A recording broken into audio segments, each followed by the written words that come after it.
This is the maintenance menu.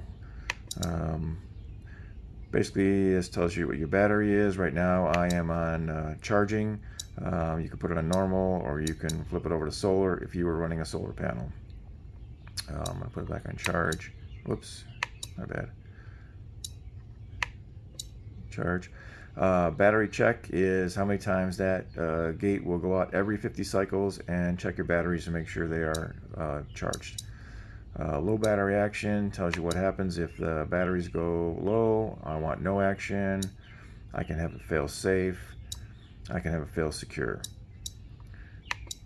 Same thing with the AC power loss. If the AC power loss happens, I want it to run off the batteries, but I could set it to hold open, and it would just lock it open.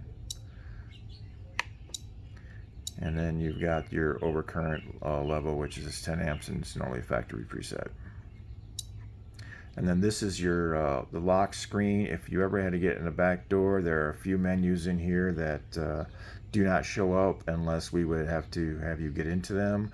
You would call and give us that key. We would give you a code, and it would open up a couple menus that we're not going to go over today. That is the maintenance.